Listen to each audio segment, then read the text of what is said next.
السلام عليكم ورحمة الله. ازيكم حبايب قلبي؟ وحشتوني كتير كتير. عاملين ايه النهاردة؟ يا رب كده تكونوا بخير وبصحة وفي احسن حال. النهاردة هعمل معاكم كده فطيرة بجد سهلة جدا. فطيرة هشة كده وطرية في نفس الوقت، وبجد تحفة. فطيرة محشية باللحمة لكن خطيرة. بتنفع بقى للغدا للعشاء، ممكن كمان الفطار، بس يعني الفطار هتبقى يعني تقيلة شوية، لكن هي تنفع الغدا تنفع عشاء. بجد تحفة تحفة تحفة. عايزة اوريكم بس قطعة منها. هي بجد حلوة جدا جدا ومنتفخة كده ورائعة، بجد رائعة. عايزة ايه؟ اقطع لكم حتة بس هي يعني اهي. بسم الله ما شاء الله، بجد هتتبسطوا بيها جدا جدا جدا. اهي فطيرة بجد تحفة تحفة تحفة. هشة. شايفين قد ايه جميلة جدا جدا؟ بجد للغدا حلوة جدا. برضو للعشاء تبقى يعني بجد روعة. قد ايه هشة وقد ايه ناعمة، قد ايه العجينة بتاعتها. بصوا، جميلة جميلة جدا جدا جدا. طبعا هي لسه سخنة اهي. حاجة يعني بجد تحفة بجد. كأنها تورتاية. يلا بينا نسمي الله ونصلي على حبيبنا المصطفى صلى الله عليه وسلم. نشوف بقى مع بعض الفطيرة بتاعتنا الجميلة دي عملناها ازاي، الطريقة والمقادير. يلا بينا هنصلي على حبيبنا المصطفى صلى الله عليه وسلم ونسمي بسم الله. نشوف مع بعض الطريقة والمقادير. عندنا 3.5 كوبايات من الدقيق. نخلناهم كويس جدا. دقيق جميع الأغراض. هنحط عليهم معلقة كبيرة من الخميرة الفورية. هنحط عليهم 3 معالق من السكر، سكر حبيبات عادي خالص. معلقة صغيرة من الملح، وهنقلب الخليط ده كويس جدا. عندنا كوباية من الحليب او اللبن او كوباية من المية. ممكن تحطي معلقتين من اللبن البودر. لو حطيتي معلقتين من اللبن البودر هتحطي عليهم كوباية من المية الدافية، مفيش مشكلة خالص. انا ما عنديش حليب بودر، هحط كوباية من الحليب اللبن العادي، اللبن الدافي. تمام. وهنبدأ بسم الله نعجن واحدة واحدة كده، شوية بشوية صغيرين. وهنشوف مع بعض الدقيق بتاعنا هياخد قد ايه، لان طبعا مش كل انواع الدقيق بياخد سوائل كتير او سوائل قليلة، يعني حسب الدقيق بتاعك ما ياخد.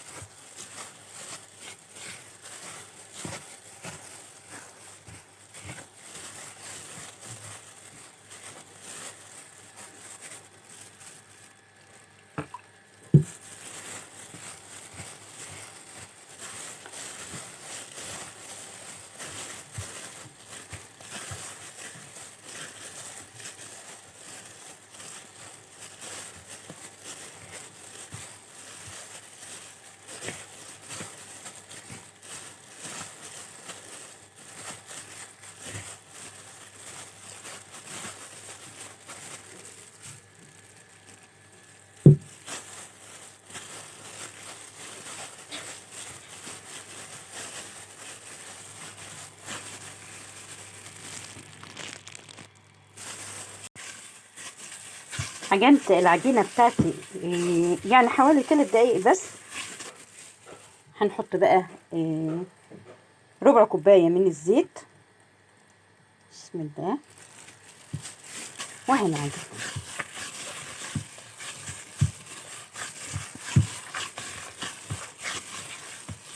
اعجن فيها بقى لمدة حوالي 5 دقايق. تمام.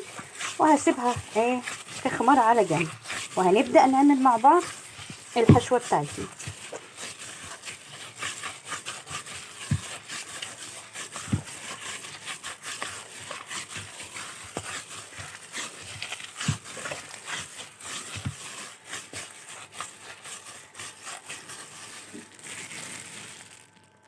احنا سيبنا بقى العجين بتاعنا يخمر حوالي ساعة.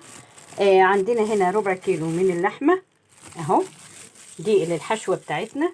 وعندنا هنا بصلاية مفرومة، ممكن تفرميها في الكبة وممكن تبشريها في المبشرة.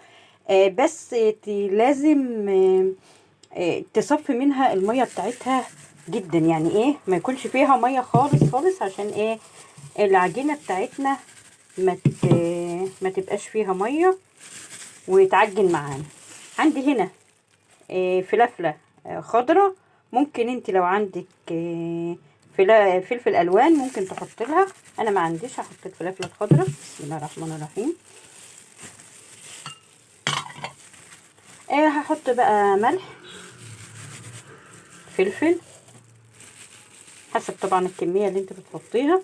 عندي هنا السبع بهارات، ممكن تحطي بهارات لحمه لو عندك. وهندعك بقى الحشوه دي كويس جدا مع بعض. هندعكها كويس قوي وهنركنها على رف التلاجة لغايه ما العجينه بتاعتنا تخمر او يتضاعف حجمها.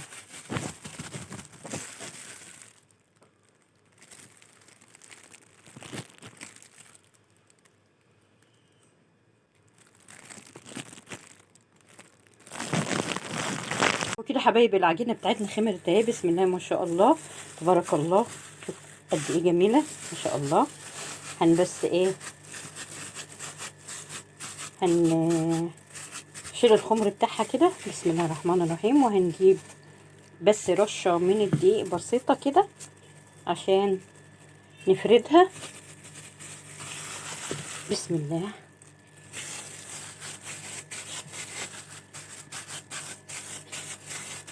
ما شاء الله ما شاء الله تبارك الرحمن، بسم الله ما شاء الله.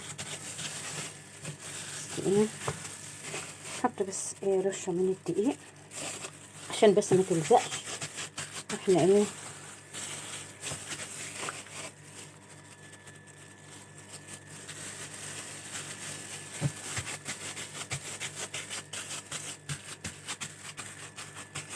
ما شاء الله العجينه جميله جدا، روعه بجد، بتتفرد بسهوله ومش محتاجه نشابه ولا اي حاجه.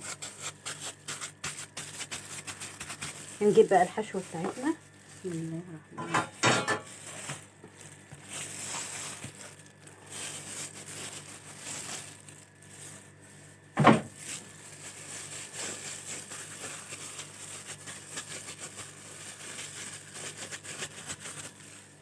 هنحط بقى شويه ميكس من الجبن كده، او لو مش عندك جبن مش مشكله خالص، مش مهم تحطي اللي متوفر عندك بس حطيه. وهنقفل بقى، بسم الله الرحمن الرحيم. هنقفل العجينه كويس جدا جدا.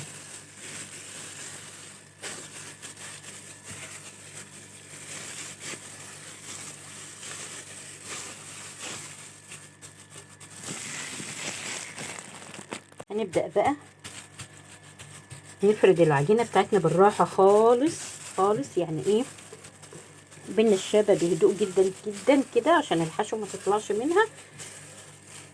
بسم الله.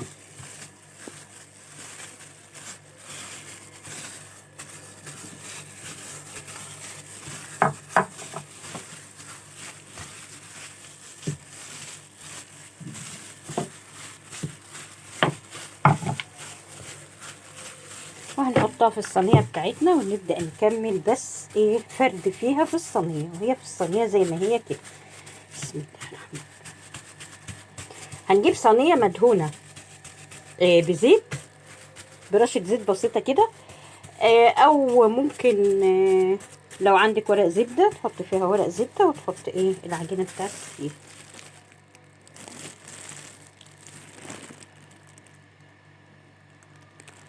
انا كده فردتها في الصينيه. معلش بقى مش مشكله الحتت اللي هي ظهرت دي، هنبدا بقى بشوكه بس كده وهنغرزها كده على خفيف خالص علشان ما تتنفخش معانا. بس كده. وبعدين طبعا حامين الفرن، هنحطها في الفرن وهنخرجها. بعد ما نخرجها بقى هنشوف هنحط عليها ايه.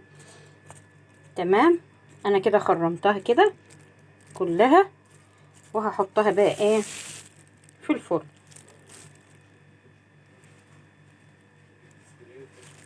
لما هندخلها في الفرن يا حبايبي، جبنه بيضه وحطينا عليها ملح وفلفل اهي، وهندهن ايه الوش بتاعها.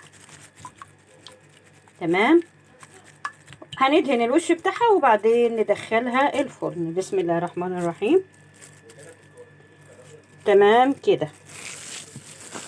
وبعد الفطيره بتاعتنا ما طلعت من الفرن يعني ايه، خدت وش كده، هنحط لها شويه جبنه موتزاريلا كده، او جبنه يعني ايه ميكس من الجبن. بسم الله الرحمن الرحيم.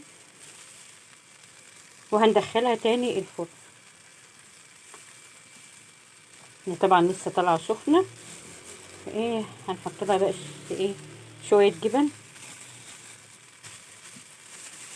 وهندخلها بقى ايه الفرن تاني. وكده حبايب قلبي الفطيره بتاعتنا طلعت من الفرن اهي، بجد تحفه جميله جدا جدا. بتعملها بسرعه بجد، هي يعني ما بتاخدش وقت خالص، وبجد حلوه قوي قوي. تنفع بقى غدا، تنفع عشاء، يعني بجد تحفه. والريحه مش هقول لكم قد ايه جميله جميله جميله. وكده الفيديو بتاع النهارده يكون وصلنا للنهايه، ويا رب كده الفيديو يكون عجبكم. وما تنسونيش بقى في الاشتراك في القناة وتفعيل جرس التنبيهات عشان يوصلكم كل الفيديوهات اللي انا بنزلها. وان شاء الله ان شاء الله نتقابل في فيديوهات جاية كتير كتير كتير. واشوفكم يا رب كده دايما على خير وبصحة، واقول لكم السلام عليكم ورحمة الله وبركاته.